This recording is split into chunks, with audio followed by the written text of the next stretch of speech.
Salut à tous, heureuse de vous retrouver pour ce rendez-vous de l'actualité du basketball africain. Bienvenue dans ce numéro de Afrobasket qui débute tout de suite après le sommaire. Au sommaire de ce numéro, nous aurons le résumé de la troisième fenêtre qualificative pour la Coupe du Monde 2023. Nous aurons ensuite les highlights de la troisième fenêtre. Et enfin, le portrait de Wainwright Ishmael. La troisième fenêtre qualificative pour la Coupe du Monde 2023 a eu lieu du 1er au 3 juillet 2022 à Kigali, à Abidjan et en Alexandrie. C'était un rendez-vous de plein d'émotions et de découvertes de talents, suivant ce résumé de Malik Dao. Qui pourra arrêter la Côte d'Ivoire et le Sud-Soudan? À l'occasion de la troisième fenêtre qualificative des éliminatoires Zone Afrique de la Coupe du Monde de basket qui se sont âprement disputées à Kigali au Rwanda, Alexandrie en Égypte et Abidjan en Côte d'Ivoire, du 1er au 3 juillet dernier, ces deux pays restent impériaux. Le Sud-Soudan et la Côte d'Ivoire ont confirmé tout le bien qu'on pensait d'eux. À Kigali, les protégés du président Lou Holding, qui retrouvaient leur coach de l'Afrobasket Royal Ivy, ont battu une seconde fois d'affilée le champion d'Afrique en titre, la Tunisie. Une victoire encore plus probante que celle de février à Dakar, d'autant plus que les Tunisiens n'avaient plus l'excuse de joueurs cadres qui manquaient à l'appel. Et pour sûr, il va falloir encore compter sur cette sélection dans la seconde phase. Lentement mais sûrement, le vice-champion d'Afrique, la Côte d'Ivoire, fait aussi son petit bonhomme de chemin. Comme les Sud-Soudanais, les Ivoiriens restent invaincus depuis le début des éliminatoires. Dans le sillage du jeune Assémien Moularé, la Côte d'Ivoire est telle un roseau. Elle plie par moments contre l'Angola et la RCA, mais ne rompt pas. Cette équipe possède de solides capacités de résilience. Derrière ce lot d'intouchables, qui seront logiquement les têtes de série des groupes E et F du second tour, le Cap-Vert a démontré qu'avec un effectif au complet, il est capable de battre n'importe quelle sélection. Puis, on aura les valeurs sûres que restent l'Angola, l'Égypte, la Tunisie. Ces nations très expérimentées ont remporté les matchs les plus importants pour avancer au second tour. Le Sili de Guinée, qui pourrait jouer les troubles fêtes, s'est ajouté à la liste, de même que l'Ouganda.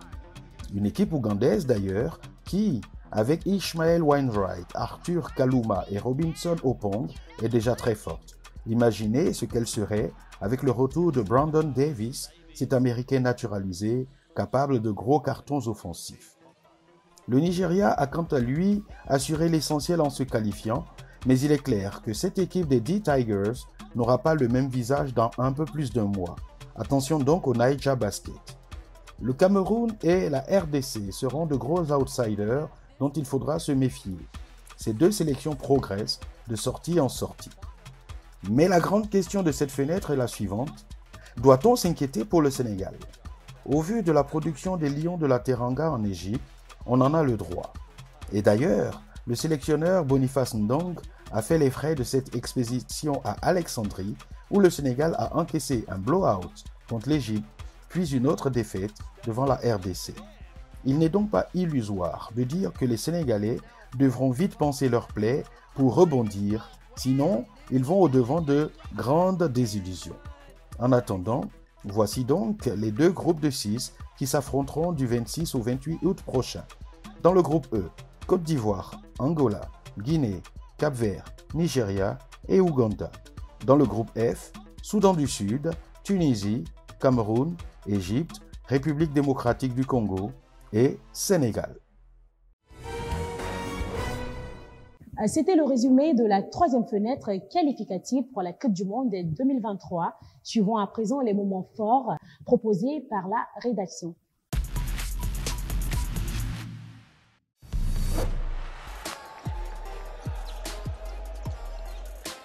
Well, Giallo, we got an ankle breaker. Hesed Domingos. Oh, baby! You gotta love it.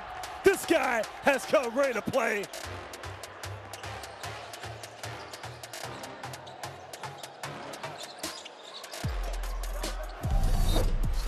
They can come out. They're going to face a little bit of pressure in the backcourt, but able to get it across. And then it leads to the lob to Ding Akuth.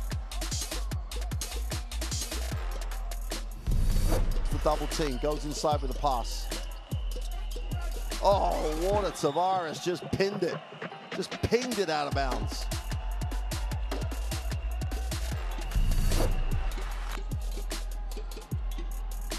Sermanni spins, turns, gets inside, and he throws it down.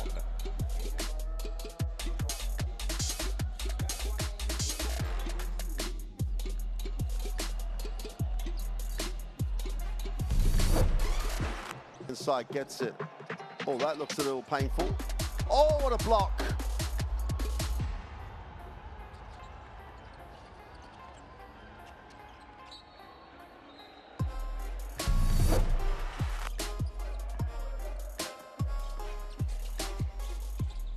There's a lot. Goodness gracious!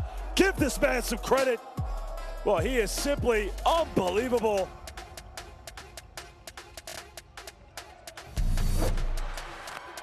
Gone, mate. And a steal. And what a move!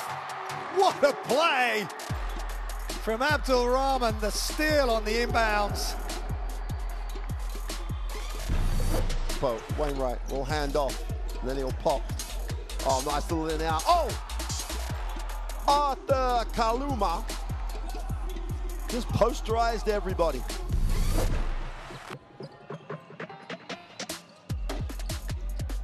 Oh my!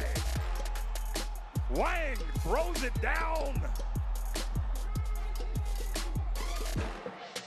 And they are playing South Sudanese basketball right now. Everything about this game. Knocked it out of bounds. Gonna have to put this up. Just about get it away. It's blocked. The halfway line shot is good. Oh, put an exclamation mark under that first half. William Robbins just got thousands of people on their feet and put smiles on everybody's face.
Ils sont rares ces joueurs NBA qui reviennent compétir pour l'Afrique, encore moins ceux qui le font avec le cœur.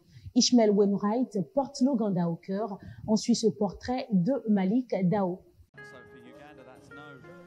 Lorsque nous l'avons rencontré pour la première fois en février 2021, à Monastir, en Tunisie, Ishmael Wainwright n'avait pas la tête des beaux jours. Après un long périple avec l'équipe nationale d'Ouganda pour disputer la dernière fenêtre qualificative pour l'Afrobasket, il venait d'apprendre que sa sélection nationale ne jouerait pas un seul match sur le sol tunisien. Plusieurs membres des Silverbacks avaient été testés positifs à la Covid. À ce moment-là, il ne savait pas si les matchs avaient été perdus par forfait ou s'ils seraient reportés. Ils ont fini par être reportés et l'Ouganda s'est brillamment qualifié pour l'Afrobasket à Kigali, où celui qu'on appelle Ish a brillé, conduisant son équipe à une 6e place qui demeure à ce jour le meilleur ranking de l'Ouganda en Afrique depuis de nombreuses décennies. À cette occasion, Wainwright avait été le véritable fer de lance des Silverbacks, compilant 12,6 points par match, assorti de 9,4 rebonds et 6,4 passes décisives en 32 minutes de jeu. On ne saurait passer sous silence son activité défensive et les quelques beaux contres dont il a gratifié le public de la Kigali Arena de l'époque. Autant vous dire qu'il a été au four et au moulin dans cette équipe nationale qui lui tient tant à cœur. Né le 12 septembre 1994 à Kansas City dans le Missouri, l'américano-ougandais est un combo player évoluant au poste d'ailier et d'ailier fort. Ses 113 kg tout en muscles pour 1,98 m en font un joueur redoutable des deux côtés du parquet. Après 4 années de basketball universitaire sous le maillot des Bears de Baylor, il s'essaye au football américain avec la même université lors de la saison 2017-2018. Mais il reviendra rapidement à ses premières amours, le basket. Non drafté à sa sortie de l'université, il signe en Allemagne pour le club de Nuremberg Basket Club. En août 2021, après une saison passée du côté de la SIG Strasbourg en France, il signe un contrat de 2 saisons en faveur des Raptors de Toronto pour y découvrir la NBA. Un parcours de titan pour ce joueur qui n'a jamais rien lâché. C'est d'ailleurs son principal trait de caractère. Mais avant le début de la saison, les Raptors décident de ne pas le garder. C'est alors que, flairant la bonne affaire, il est recruté par les Suns de Phoenix, avec lesquels il réalise le meilleur bilan de la saison régulière. Même si les Suns s'écroulent en demi-finale de conférence cette année contre les Dallas Mavericks, Wainwright a montré de très belles choses. Et il vient de confirmer encore une fois à quel point l'Ouganda lui tenait à cœur en participant aux éliminatoires Zone Afrique de la Coupe du Monde de basket. Mais au-delà de sa propre carrière, il faut dire qu'Ishmael Wainwright a l'Ouganda dans le cœur. C'est sa famille. I actually have a passion to do this. I didn't have to, but I want to. This is not just for me. It's not for, the wins and the losses and the points and whatever. This is for the country of Uganda. Et lorsqu'on lui demande s'il comprend la réticence des autres joueurs africains évoluant dans la Ligue américaine à venir défendre les couleurs de leur pays, sa réponse est cinglante. That's on them. It's no issue. Until my team says that I can't do anything, then I'm going to be here whenever I can possibly be here, and I'm pretty sure everyone knows that. Pour sûr, Wainwright et le Sénégalais Gorgui Dieng sont des exemples. Ils devraient en inspirer d'autres. Défendre la patrie, c'est tellement valorisant.